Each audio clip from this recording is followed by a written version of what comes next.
some sagacious words by Juice, it's time to see whether or not these competitors today have the juice in order to walk away with the championship. Several championships here for our 3-day weekend full of action. My name is boredymcbored. That's Zipmaster Flex. And Flex, I am excited to see what these competitors have here for action. Tons of games for Kentucky. A sidestep right here. A three. It's no good. They haven't found the bottom of the basket in 3 minutes, but they got a three right there. Kansas State back up. 2-point game.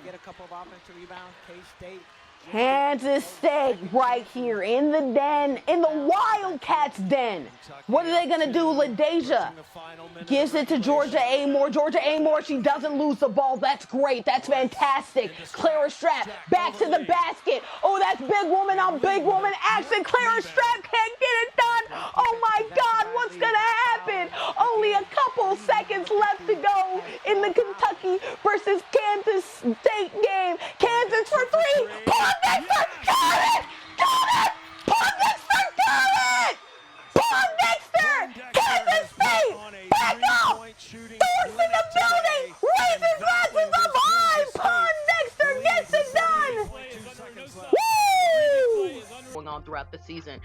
It's unfortunate because I think about Detroit. I think about that statement that Dan Campbell had when they got eliminated from the playoffs, and they were like, we never know if we'll get back to this point in the season again.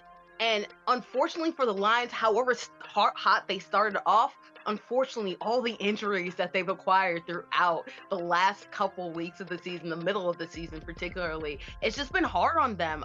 Because of that, the defense in a very big lull, and the fact that the Vikings are one of the hottest teams around. You talk about Jordan Addison, we're not talking enough about him, about the fact that although he is technically a number 2 wide receiver, he could be number 1 on a lot of different We haven't even teams mentioned their number 1, which great. is Jetta. We haven't even mentioned him yet. Yeah. And how insane that he is too. His ball adjustment is crazy. And, you know, I talked about Sam Darnold, and, you know me, my history, unfortunately, I'm a scorned Jets fan. But guess what? He made a mistake that last game, and they were still able to win by far because that defense is on fire.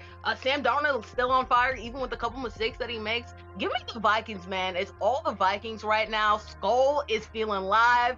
Minnesota is feeling it, and they're just on a hot streak right now. Who would have thought? But Skull is beating out this Detroit Lions team that started out the year on fire.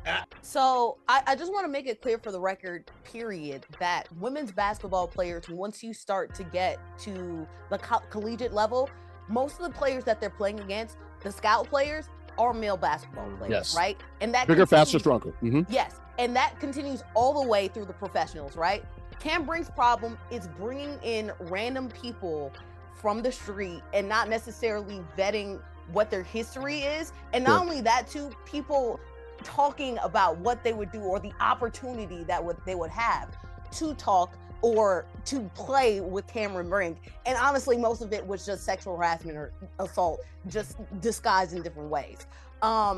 Unfortunately, I don't think a lot of people understand just how wicked and sick comments are towards women's basketball players that simply aren't reserved for male players, right? Unfortunately, it's about to be March Madness time.